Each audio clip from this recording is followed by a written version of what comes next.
নবীজি বলেন, ইন্নাল্লাহা লিয়াযহাকা ইলা রাজুলিন ক্বামা ফি লাইলাতিন বারিদিন। কোন একজন ব্যক্তি রাত্রে বেলায়, ঠান্ডার রাত্রে, প্রচণ্ড ঠান্ডার মধ্যে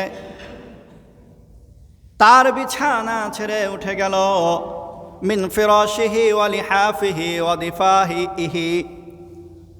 প্রচণ্ড ঠান্ডার মধ্যে কোনো একজন ব্যক্তি নরম বিছানা ছেড়ে লেপ তোশক ফেলে দিয়ে উঠে গেল, ফাতাওয়াদ্দা, এরপরে ওযু করল, সুম্মা কামা ইলাস সালাতি, এরপরে একটা জায়নামাজ নিয়া তাহাজ্জুদের নামাজের মুসল্লায় দাঁড়ায়া গেল।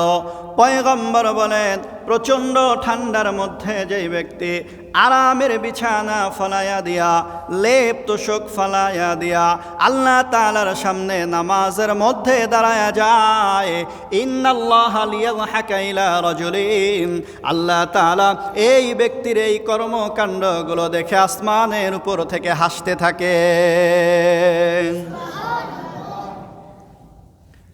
শুধু যে আল্লাহ তাআলা হাসতে থাকেন তাই নয়, ইয়াকুলুন আল্লাহ তাআলা লিল মালাইকা,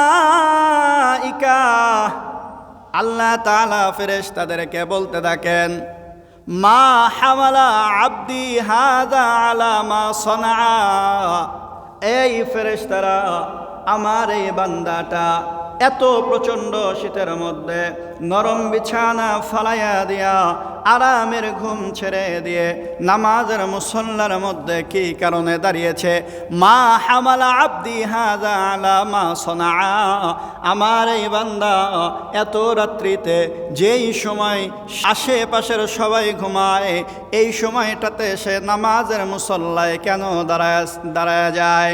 ইয়াকুলুন, ফেরেশতারা জবাব দেয়, আল্লাহ রব্বানা মা ওয়াজাদা ইনদাকা, তার মনের মধ্যে কিছু আশা আছে, যে আশাগুলো সে পূরণ করতে চায়, কিন্তু সেই আশাগুলো পূরণ করবার পারে না। তার মনের মধ্যে কিছু চাওয়া আছে, যে চাওয়াগুলো আপনার কাছে পেশ করবার চাই, নিজে পূরণ করার সামর্থ্য নাই। মুহাদ্দিসিনে কেরাম লেখেন, এই আশাগুলোর মানে হইল আল্লাহ তাআলার বানানো চিরসুখের জান্নাত। ফেরেশতারা জবাব দেয়, আল্লাহ আপনার এই বান্দা আপনার বানানো চিরসুখের জান্নাতটা পেতে চায়, ওয়াশাফকাতাম মিম্মা ইনদাকা, আর আপনি যে জাহান্নামের আযাবের কথা বলেছেন সেই আযাবগুলো থেকে বেঁচে থাকতে চায়, ওই আযাব থেকে আপনার এই বান্দা পানাহ চায়।